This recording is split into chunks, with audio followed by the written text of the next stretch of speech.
Hello, welcome back to my channel. ഇന്ന് ഞാൻ വന്നിട്ടുള്ളത് എൻ്റെ ട്രാൻസ്ഫോർമേഷൻ ജേണിയുടെ ബാക്കി കാര്യങ്ങൾ പറയാൻ വേണ്ടിയിട്ടാണ്. ഓൾറെഡി ഞാൻ എൻ്റെ സ്കിൻ ട്രാൻസ്ഫോർമേഷൻ ജേണി പറഞ്ഞിട്ടുണ്ടായിരുന്നു.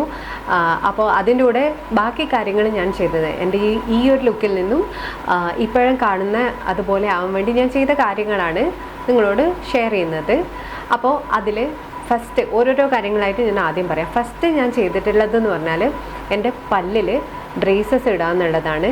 പല്ലിൽ കമ്പിയിടുന്നതെന്ന് പറഞ്ഞാൽ ആ ഒരു സമയത്ത് എനിക്ക് ഭയങ്കര പേടിയുള്ളൊരു കാര്യമായിരുന്നു. എല്ലാവരും എന്നെ പറഞ്ഞ് പേടിപ്പിച്ചിട്ടുണ്ടായിരുന്നു, ഇങ്ങനെ ഭയങ്കര വേദനയായിരിക്കും, നമുക്ക് ഉറങ്ങാൻ പറ്റില്ല രാത്രി, അങ്ങനെയൊക്കെയാണെന്നാണ്. എനിക്ക് തന്നെയായിരുന്നു എൻ്റെ പല്ലിൽ കമ്പിയിടാൻ ആഗ്രഹം. എൻ്റെ അമ്മ എപ്പോഴും പറയായിരുന്നു, എൻ്റെ പല്ല് പൊതുവെ നിരത്ത പല്ല് തന്നെയായിരുന്നു ഉണ്ടായിരുന്നത്, പക്ഷേ കുറച്ച് ഉന്തിയിട്ടുണ്ടായിരുന്നു. അപ്പോൾ അമ്മ പറയും, ഇത്രയും നല്ല പല്ലല്ലേ എന്തിനാ കൊണ്ടുപോയി കമ്പിയിടുന്നതൊക്കെ, നമ്മൾ കുറച്ച് വണ്ണം വെക്കുമ്പോൾ ശരിയാവും.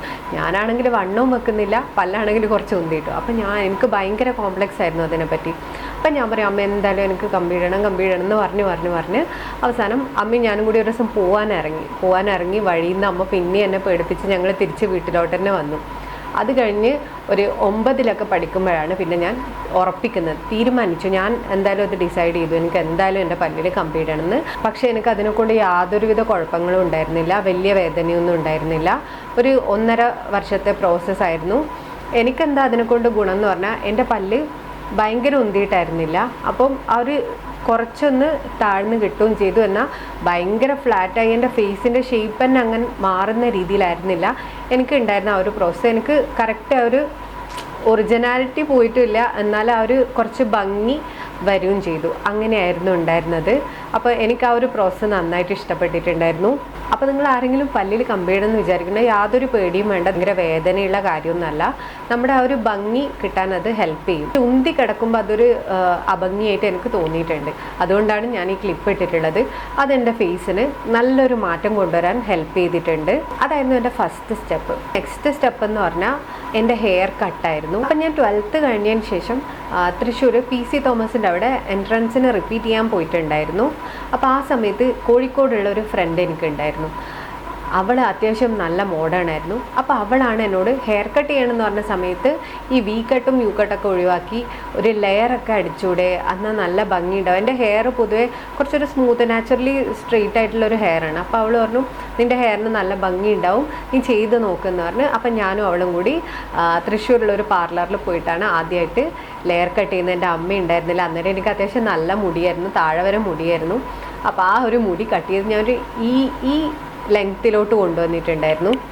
അതൊരു ഡ്രാസ്റ്റിക് ആയിട്ടുള്ള ചേഞ്ച് എനിക്ക് ഫീൽ ചെയ്തിട്ടുണ്ടായിരുന്നു. എനിക്ക് മാത്രമല്ല, പൊതുവെ എല്ലാവർക്കും, എന്നെ കാണുന്നവർക്ക് പെട്ടെന്നൊരു മാറ്റം ഫീൽ ചെയ്തിട്ടുണ്ടാകും. പക്ഷേ കുറേ ആൾക്കാർ അത് അക്സെപ്റ്റ് ചെയ്യാത്ത ആൾക്കാരുണ്ട്. അത് ഫസ്റ്റ് എൻ്റെ അമ്മയായിരുന്നു എൻ്റെ ഫസ്റ്റ് ഹെയർ കട്ട്. എൻ്റെ അമ്മ കരഞ്ഞിട്ടുണ്ടായിരുന്നു എൻ്റെ അത്രയും മുടി പോയത് കണ്ടിട്ട്. ആ ഒരു ഹെയർ കട്ടിന് ശേഷം എൻ്റെ ഫേസിന് നല്ല മാറ്റം ഉണ്ടായിരുന്നു. കുറച്ച് ആ ഒരു ലുക്ക് തന്നെ മാറി എന്ന് പറയാം ഹെയർ കട്ട്. അപ്പോൾ നിങ്ങൾ ആരെങ്കിലും ഒരു ചെറിയൊരു ട്രാൻസ്ഫോർമേഷൻ ആഗ്രഹിക്കുന്നതാണെങ്കിൽ നിങ്ങൾ ഫസ്റ്റ് പോയി ചെയ്യാന്നുള്ള കാര്യം ഒരു ഹെയർ കട്ട് ചെയ്യുന്നതാണ്. നിങ്ങളുടെ വീട്ടിൽ സമ്മതം ഉണ്ടെങ്കിൽ മാത്രം പോയി ചെയ്യാം കേട്ടോ. എനിക്ക് അന്നേരം ഒറ്റയ്ക്ക് പോയി ചെയ്യാനുള്ള ധൈര്യം ഉണ്ടായിരുന്നു, അതുകൊണ്ടാണ് ഞാൻ ചെയ്തത്. അപ്പോൾ അമ്മ എന്നെ അത്യാവശ്യം നന്നായി ചീത്ത പറഞ്ഞിട്ടുണ്ടായിരുന്നു.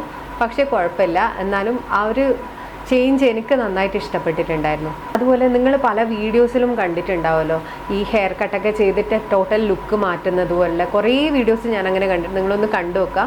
അപ്പോൾ ചെറിയൊരു മാറ്റം വേണമെന്നുള്ളവർക്ക് ഹെയർ കട്ട് ചൂസ് ചെയ്യാൻ പറ്റുന്ന ഒരു ഓപ്ഷനാണ്. അതായിരിക്കും നമുക്ക് ഏറ്റവും നന്നായിട്ട് നമ്മുടെ ചേഞ്ചിനെ എടുത്തു കാണിക്കുന്ന ഒരു പരിപാടി എന്ന് പറയുന്നത്.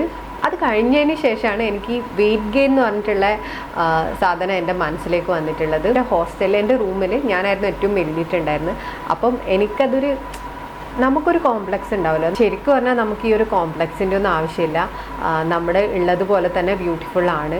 പക്ഷെ അങ്ങനെയല്ല, നമുക്ക് കുറച്ചൊന്ന് നമ്മുടെ ബ്യൂട്ടീനെ എൻഹാൻസ് ചെയ്യിക്കണം എന്ന് തോന്നുമല്ലോ. അതാണ് ഞാൻ ഈ പറഞ്ഞു വരുന്നത്. പിന്നെ അത് മാത്രമല്ല, നമ്മുടെ സൊസൈറ്റി എന്ന് പറഞ്ഞാൽ തടിച്ചിട്ടാണെങ്കിൽ അയ്യോ ഇതെന്തൊരു തടിയാണ്, മെലിഞ്ഞിട്ടാണെങ്കിൽ അയ്യോ നീ എന്തൊരു മെലിഞ്ഞിട്ടാണ്, നിനക്ക് ഭക്ഷണമൊന്നും തരുന്നില്ല എന്നുള്ള രീതിയിൽ ചോദിക്കുന്നൊരു സൊസൈറ്റിയാണ് നമ്മൾ. അതിനൊന്നും ഇന്നും യാതൊരുവിധ മാറ്റവും വന്നിട്ടില്ല. അപ്പോൾ സ്വാഭാവികമായി നമ്മുടെ ഉള്ളിലൊരു ഫീൽ വരും, ഓ ഞാൻ മെലിഞ്ഞിട്ടാണ്. എൻ്റെ ഒരു ഹൈസ്കൂൾ കാലഘട്ടത്തിലൊക്കെ എനിക്ക് ഭയങ്കരമായിട്ട് ഫീൽ ചെയ്തിട്ടുണ്ടായിരുന്നു, ഞാൻ മെലിഞ്ഞിട്ടാണ്, എന്നെ കാണാൻ ഭംഗിയില്ല, ഞാൻ കറുത്തിട്ടാണ്.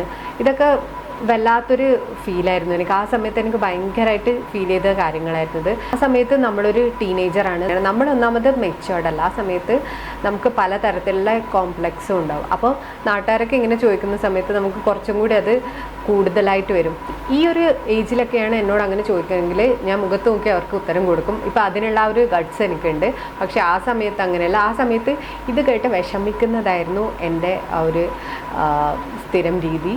പക്ഷെ ഒരു കാര്യമുണ്ട്, നമ്മൾ മെലിഞ്ഞിട്ടാണെങ്കിൽ നമുക്ക് എത്ര വേണമെങ്കിലും ഭക്ഷണം കഴിക്കാം, എങ്ങനെ വേണമെങ്കിലും ഭക്ഷണം കഴിക്കാം. അതൊരു വലിയ കാര്യമാണ്. എങ്ങനെയാണ് ഞാൻ എൻ്റെ വെയിറ്റ് ഗെയിൻ ചെയ്തിട്ടുള്ളതെന്ന് പറയാം. ആദ്യത്തെ കാര്യം എന്ന് പറഞ്ഞാൽ ഞാൻ ഹോസ്റ്റലിലായിരുന്നു ആ സമയത്ത് നിന്നിട്ടുണ്ടായിരുന്നത്. അപ്പോൾ ഫുഡൊക്കെ കണക്കായിരുന്നു. വീട്ടിൽ വരുന്ന സമയത്ത് നന്നായിട്ട് വാരി വലിച്ച് ഭക്ഷണം കഴിക്കും. അന്നേരത്തെ എൻ്റെ മെയിൻ ഭക്ഷണം എന്ന് പറഞ്ഞാൽ കഞ്ഞിയായിരുന്നു. ഉച്ചയ്ക്കും രാത്രിക്കും കഞ്ഞി എൻ്റെ ഫേവറേറ്റ് ആണ്. കഞ്ഞി അതുപോലെ എന്തെങ്കിലും ഫിഷ് ഫ്രൈയും കാര്യങ്ങളൊക്കെ. നോൺ വെജ് എനിക്ക് മസ്റ്റാണ്, അതില്ലാണ്ട് എനിക്ക് ഭക്ഷണം ഇറങ്ങൂല. സാധാരണ കഴിക്കുന്നതിലും ഈ കഞ്ഞീൻ്റെ ക്വാണ്ടിറ്റി ഞാൻ കൂട്ടിയിട്ടുണ്ടായിരുന്നു. കഞ്ഞി കുടിക്കുന്നതിൻ്റെ ഉദ്ദേശം കഞ്ഞി കുടിച്ചാൽ തടിക്കുമെന്ന് പറയുന്നത് ഞാൻ കേട്ടിട്ടുണ്ട്. അതുകൊണ്ടാണ് ഈ കഞ്ഞിയിലേക്ക് ഞാൻ സ്വിച്ച് ചെയ്തിട്ടുള്ളത്. പിന്നെ ഞാൻ ചെയ്തിട്ടുള്ളത് എന്ന് പറഞ്ഞാൽ എനിക്ക് പാല് കുടിക്കാൻ കുറച്ച് ബുദ്ധിമുട്ടാണ്. എനിക്ക് അതിൻ്റെ സ്മെല്ല് തീരെ സഹിക്കാൻ പറ്റില്ല. അപ്പോൾ പാൽ എങ്ങനെയെങ്കിലും അകത്ത് കയറും വേണം. എൻ്റെ അമ്മ എപ്പോഴും പറയും പാലൊന്നും കുടിക്കാണ്ട് നീ തടിക്കണം എന്ന് പറഞ്ഞിട്ട് ഒരു കാര്യമില്ലാന്ന്. അപ്പോൾ പാൽ എങ്ങനെയെങ്കിലും ഉള്ളിൽ കയറ്റണം എന്നുള്ളതായി എൻ്റെ നെക്സ്റ്റ് ഉദ്ദേശം. അപ്പോൾ ഞാൻ അതിനുവേണ്ടി ഈ ബൂസ്റ്റൊക്കെ ഉണ്ടല്ലോ, ബൂസ്റ്റ്, ഹോർലിക്സ്, ബോൺവിറ്റ അങ്ങനത്തെ. അപ്പോൾ ആ പാലിൻ്റെ സ്മെല്ല് നമുക്ക് അങ്ങ് എത്തുകയും ചെയ്യില്ല, എന്നാൽ പാലകത്ത് എത്തുകയും ചെയ്യും. ഈ പാലിൻ്റെ കൂടെ ഞാൻ മുട്ടയും കഴിക്കുമായിരുന്നു. മുട്ട എനിക്കിഷ്ടമാണ്. പക്ഷേ മുട്ട കഴിച്ചാൽ പിമ്പിൾസ് മുഖത്ത് എനിക്ക് എന്തായാലും വരും. അന്നേരം ഞാൻ അതൊന്നും അങ്ങനെ മൈൻഡ് ചെയ്തിട്ടുണ്ടായിരുന്നില്ല. ഇങ്ങനെ കഴിച്ചിട്ടും വലിയ മാറ്റങ്ങളൊന്നും എനിക്ക് വരാൻ തുടങ്ങിയിട്ടുണ്ടായിരുന്നില്ല. അപ്പോൾ ഇത് മാത്രമായിരുന്നു, എങ്ങനെയെങ്കിലും തടി വെക്കണം എന്നുള്ളതായിരുന്നു എൻ്റെ മനസ്സിലുള്ള ഉദ്ദേശം. അപ്പം ഞാൻ നെക്സ്റ്റ് ചെയ്ത് പറഞ്ഞാൽ ഒരു ആയുർവേദ ഡോക്ടറെ പോയി കണ്ടതിന് ശേഷം ഇങ്ങനെ പറഞ്ഞു തീരെ തടിയില്ല, തടി വെക്കുന്നില്ല. അപ്പോൾ എൻ്റെ ഹൈറ്റിനനുസരിച്ച് വെയിറ്റ് എനിക്ക് ഇല്ലാത്തതുകൊണ്ട് തന്നെ ഡോക്ടർ എനിക്ക് നാരസിംഹ രസായനം എന്ന് പറഞ്ഞിട്ടൊരു ലേഹ്യം തന്നിട്ടുണ്ടായിരുന്നു. ഇത് ഞാൻ എങ്ങനെ കഴിച്ചത്, ഏത് നേരാണ് കഴിച്ചത്, എത്രയാണ് കഴിച്ചതെന്ന് എനിക്ക് ഇപ്പോൾ കറക്റ്റായിട്ട് എനിക്ക് ഓർമ്മയില്ല. ഇതൊക്കെ എൻ്റെ കോളേജിലുള്ള സമയത്തായിരുന്നു. അപ്പോൾ ആ സമയത്ത് ഞാൻ കറക്റ്റായിട്ട് കഴിക്കുമായിരുന്നു. നെയ്യാണ് എനിക്ക് തീരെ ഇഷ്ടമില്ലാത്ത സാധനമാണ്. എന്നാലും ഈ വെയിറ്റ് ഗെയിൻ എന്നുള്ള ഉദ്ദേശത്തിൽ ഞാൻ എങ്ങനെയൊക്കെയോ അത് കഴിച്ചു, അടക്കി പിടിച്ച് ഞാൻ കഴിച്ചിട്ടുണ്ടായിരുന്നു ആ സമയത്ത്. അപ്പോൾ ആ ഒരു സമയത്ത് എനിക്ക് 1-2 കിലോ ഒക്കെ കൂടിയിട്ടുണ്ടായിരുന്നു. അതൊരു ഞാനൊരു 2 പ്രാവശ്യമൊക്കെ ബോട്ടിൽ വാങ്ങി കഴിച്ചിട്ടുണ്ടായിരുന്നു. കുറച്ചൊക്കെ ഒരു മാറ്റം വന്നിട്ടുണ്ടായിരുന്നു. നന്നായിട്ട് മെലിഞ്ഞിരിക്കുന്ന സമയത്ത് ഒരു ബ്ലഡ് വന്ന അവസ്ഥ. എൻ്റെ നാട്ടിൽ ബ്ലാർപ്പ് എന്നൊക്കെ പറയും. ഞാനൊരു ബ്ലാർത്തിരിക്കുന്ന അവസ്ഥയായിരുന്നു ഉണ്ടായിരുന്നത്. അപ്പോൾ അതിന് കുറച്ചൊരു ബ്ലഡ് വെച്ചതുപോലെ എന്നൊക്കെ പറയില്ലേ, അങ്ങനെ എനിക്ക് ഉണ്ടായിരുന്നു. അപ്പം അതാണ് ഞാൻ നെക്സ്റ്റ് ചെയ്തിട്ടുള്ളത്. ഇത് നിങ്ങളൊരു ഡോക്ടറെ പ്രിസ്ക്രിപ്ഷൻ ഇല്ലാതെ ഒന്നും വാങ്ങി കഴിക്കണമെന്ന് ഞാൻ എന്തായാലും റെക്കമെൻഡ് ചെയ്യില്ല. നിങ്ങളൊരു ആയുർവേദ ഡോക്ടറെ കണ്ടതിന് ശേഷം ഇത് കഴിക്കാൻ പറ്റുമോ എന്ന് ചോദിച്ചതിന് ശേഷം മാത്രം നിങ്ങൾ കഴിക്കുക. ഞാൻ ജസ്റ്റ് എൻ്റെ എക്സ്പീരിയൻസ് ഷെയർ ചെയ്തു എന്നേ ഉള്ളൂ. ഞാനിവിടെ ഷെയർ ചെയ്തതൊക്കെ ഞാൻ ചെയ്തിട്ടുള്ള കാര്യങ്ങളാണ്. അപ്പോൾ ഭക്ഷണം കഴിക്കാതെ നമ്മൾ മെലിയുന്നു എന്ന് പറഞ്ഞിട്ട് കുറ്റം പറഞ്ഞിട്ട് കാര്യമില്ല. നമ്മൾ കുറച്ചെന്തെങ്കിലും കഴിക്കുകയും വേണം. ഇങ്ങനത്തെ സാധനങ്ങൾ മാത്രം പോരാ. പിന്നെ അതുപോലെ ഞാൻ ചെയ്തതെന്ന് പറഞ്ഞാൽ നമ്മുടെ വലിയ പഴം ഉണ്ടല്ലോ, നേന്ത്രപ്പഴം, ഇതൊക്കെയായിരുന്നു ഞാൻ കോളേജ് സമയത്ത് വണ്ണം വെക്കാൻ കഴിച്ചുകൊണ്ടിരുന്ന സാധനങ്ങൾ. ഇതിനെ കൊണ്ട് വലിയ ഡ്രാസ്റ്റിക് ആയിട്ടുള്ള ചേഞ്ച് ഒന്നും എനിക്ക് അന്നേരം വന്നിട്ടുണ്ടായിരുന്നില്ല. കുറച്ചൊരു ചെറിയ മാറ്റം നമ്മുടെ ബോഡിയിൽ കാണും, അത്രയേ ഉള്ളൂ. അപ്പോൾ ഞാൻ എൻ്റെ കല്യാണത്തിൻ്റെ സമയത്ത് ഫോട്ടോ കൊടുക്കാം. അപ്പോൾ ഇപ്പോൾ കാണുന്ന അത്രയൊന്നും വണ്ണം ഞാൻ ആ സമയത്ത് ഇല്ല. ഭയങ്കര കുറ്റം പറയാൻ പാകത്തിൽ വണ്ണക്കുറവില്ല, അത്രയേ ഉള്ളൂ. പിന്നെ ഞാൻ എൻ്റെ കല്യാണം കഴിഞ്ഞ ശേഷം ട്രൈ ചെയ്തൊരു സാധനമാണ് 4 ഡേറ്റ്സ്, അതുപോലെ 4 കാഷ്യൂ, ബദാം 4 എണ്ണം, അതുപോലെ നമ്മുടെ ഉണക്ക മുന്തിരി ഉണ്ടല്ലോ അത് ഈ ഇത്രയും സാധനങ്ങൾ പാലിൽ മിക്സ് ചെയ്ത് മിക്സിയിലിട്ട് അടിച്ച് നല്ലൊരു ഷേക്ക് തിക്കായിട്ടുള്ള ഒരു ഷേക്ക് ഉണ്ടാക്കി കുടിക്കുമായിരുന്നു. ഞാൻ ഡെയിലി ഓരോ ഗ്ലാസ് വെച്ച് കുടിക്കുമായിരുന്നു. അതെനിക്ക് അത്യാവശ്യം നല്ല മാറ്റം വരുത്തിയിട്ടുണ്ടായിരുന്നു. കുറച്ച് അതെന്ന് പറഞ്ഞാൽ 1-2 ദിവസം അങ്ങനെയല്ല, ഞാനൊരു 4 മാസത്തോളം ഞാനത് കഴിച്ചിട്ടുണ്ടായിരുന്നു. അപ്പോൾ അതിൻ്റെ ഒരു മാറ്റം എനിക്ക് എൻ്റെ ബോഡിയിൽ അത്യാവശ്യം. ആ സമയത്ത് ഞാനൊരു 53 ആയിട്ടുണ്ടായിരുന്നു വെയിറ്റ് എൻ്റെ. അത് കഴിഞ്ഞ് എൻ്റെ പ്രഗ്നൻസിയും കാര്യങ്ങളൊക്കെ ആ സമയത്ത് നന്നായിട്ട് വെയിറ്റ് വെക്കുമല്ലോ, അതൊക്കെ കഴിഞ്ഞ് അതുപോലെ നമ്മൾ കുട്ടീനെ ബ്രസ്റ്റ് ഫീഡ് ചെയ്യുന്ന സമയത്ത് നന്നായി വെയിറ്റ് കുറഞ്ഞിട്ടുണ്ടായിരുന്നു. ഞാൻ 45 kg വരെ ആയിട്ടുണ്ടായിരുന്നു ആ സമയത്ത്. അതിനുശേഷം ഞാൻ വെയിറ്റ് ഗെയിനിന് വേണ്ടിയിട്ട് കുടിച്ചിട്ടുണ്ടായിരുന്ന ഒരു ഡ്രിങ്ക്, അത് എൻഷുറിൻ്റെ ഒരു ചോക്ലേറ്റ് ഫ്ലേവേർഡ് ആയിട്ടുള്ള ഒരു ഡ്രിങ്കായിരുന്നു. അതും അത്യാവശ്യം എന്നെ വെയിറ്റ് ഗെയിനിന് വേണ്ടി ഹെൽപ്പ് ചെയ്തിട്ടുണ്ട്. ഇതൊക്കെയായിരുന്നു ഞാൻ വെയിറ്റ് ഗെയിനിന് വേണ്ടിയിട്ട് ചെയ്തിട്ടുണ്ടായിരുന്ന കാര്യങ്ങൾ. പിന്നെ എൻ്റെ ട്രാൻസ്ഫോർമേഷന് ഇത് മാത്രമല്ല, കുറച്ച് മേക്കപ്പിനും കൂടി പങ്കുണ്ട്. എന്താ വെച്ചാൽ ഞാൻ കോളേജ് കഴിഞ്ഞ സമയത്തായിരുന്നു ഈ യൂട്യൂബ് വീഡിയോസൊക്കെ ഭയങ്കരമായിട്ട് അഡിക്റ്റായിട്ട് കാണാൻ തുടങ്ങിയത്. ആ ഒരു സമയത്തായിരുന്നു. അപ്പോൾ ഞാനൊരു മാൾവിക സിറ്റ്ലാനിൻ്റെ ഫോളോ ചെയ്യുന്നുണ്ടായിരുന്നു. എനിക്ക് പുള്ളിക്കാരിയുടെ വീഡിയോസൊക്കെ ഭയങ്കര ഇഷ്ടമാണ്. അപ്പോൾ അതിൽ പുള്ളിക്കാരിയുടെ ഫേവറേറ്റ്, ആ സമയത്തെ ഫേവറേറ്റ് ആയിട്ടുണ്ടായിരുന്ന ഷെയ്ഡായിരുന്നു മാക്കിൻ്റെ മെഹർ എന്ന് പറഞ്ഞിട്ടുള്ള. അതായിരുന്നു ഞാൻ വാങ്ങിയ എൻ്റെ ഫേവറേറ്റ് ലിപ്സ്റ്റിക്ക്. അത് അധികം ലൗഡായിട്ടുള്ള ലിപ്സ്റ്റിക് അല്ല, ഒരു ന്യൂഡ് കളറാണ്. അപ്പോൾ എനിക്കത് ഫേവറേറ്റായി, ഞാൻ വാങ്ങി, എനിക്കത് ഫേവറേറ്റായി. ഞാൻ ആ ഒരു സാധനം ജസ്റ്റ് ഒന്ന് ടിൻറ്റ് പോലെ ഇങ്ങനെയായിരുന്നു ഞാൻ ആ സമയത്തൊക്കെ ലിപ്സ്റ്റിക്ക് യൂസ് ചെയ്തുകൊണ്ടിരുന്നത്. ലിപ്സ്റ്റിക്ക് യൂസ് ചെയ്യുക എന്ന് പറഞ്ഞാൽ നമ്മുടെ ലുക്കിൽ ഭയങ്കര ഒരു മാറ്റമാണ് ലിപ്സ്റ്റിക്ക് വരുന്ന സമയത്ത് വരുന്നത്. ഇപ്പോഴും നമ്മുടെ നാട്ടിൽ കുറേ ആൾക്കാർക്ക് ലിപ്സ്റ്റിക്ക് ഇടാൻ ആഗ്രഹമുണ്ട്, പക്ഷേ ആൾക്കാരെന്ത് പറയുമെന്ന് വിചാരിച്ചിട്ട് ഇന്നിപ്പോൾ നമ്മുടെ നാട്ടുകാരൊക്കെ എല്ലാം അക്സെപ്റ്റ് ചെയ്യാൻ തുടങ്ങിയിട്ടുണ്ട്.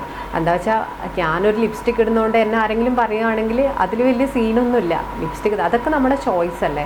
നമുക്ക് ഇടാൻ ആഗ്രഹമുള്ളവരാണെങ്കിൽ ഇടുന്നതിൽ വലിയ കുഴപ്പമില്ല. നല്ലതാണെന്നല്ല ഞാൻ പറയുന്നത്, നമ്മുടെ ആ ഒരു ലുക്കിന് ചെറിയൊരു മാറ്റം കൊടുക്കാൻ ലിപ്സ്റ്റിക്കിന് പറ്റും. ഭയങ്കര ബ്രൈറ്റ് ആയിട്ടുള്ള ഷെയ്ഡ്സിന് പകരം ന്യൂഡ് ലിപ്സ്റ്റിക്ക് യൂസ് ചെയ്യുക, ആ സമയത്ത് വലിയ കുഴപ്പമുണ്ടാവില്ല. ഇവരുടെ വീഡിയോസ് കണ്ടിട്ട് തന്നെയാണ് ഞാൻ ബാക്കിയുള്ള മേക്കപ്പ് പ്രോഡക്ട്സ് ഒക്കെ യൂസ് ചെയ്യാൻ തുടങ്ങിയിട്ടുണ്ടായത്. പിന്നെ നമ്മൾ മാറ്റം വരുന്നത് നമ്മുടെ ഡ്രസ്സിങ്ങിലാണ്. നല്ല ഭംഗിയുള്ള കുർത്തീസൊക്കെ ട്രൈ ചെയ്യുക, അതിനനുസരിച്ച് നമ്മൾ ആക്സസറീസ് യൂസ് ചെയ്യാൻ വേണ്ടി ട്രൈ ചെയ്യാം. ആ ഒരു സമയത്ത് തന്നെ നമ്മൾ ആ ഒരു ലുക്ക് കുറേ അങ്ങ് ചേഞ്ച് ആവും. അതുപോലെ ഞാൻ ഈ സ്ലീവ്ലെസ് ഒക്കെ ഇടാൻ തുടങ്ങിയത് എൻ്റെ മോൾ ഉണ്ടായതിന് ശേഷമാണ്. അതുവരെ എനിക്ക് തന്നെ അത്ര കംഫർട്ടബിൾ ആയിരുന്നില്ല ഇതൊക്കെ യൂസ് ചെയ്യാൻ. ഇപ്പം ഞാൻ വിചാരിച്ചു എന്താ എല്ലാവരും യൂസ് ചെയ്യുന്നുണ്ട്, അപ്പോൾ എനിക്കെന്താ യൂസ് ചെയ്താലും എന്നുള്ള രീതിയിൽ ഞാൻ തുടങ്ങിയതാണ്. ആദ്യമൊക്കെ ഞാനും വിചാരിച്ചിട്ടുണ്ട് ഈ സ്ലീവ്ലെസ് ഒക്കെ ഇട്ട് പോകുന്നവരെ കാണുമ്പോൾ അയ്യേ ഇതെന്താ ഇങ്ങനെയെന്ന്.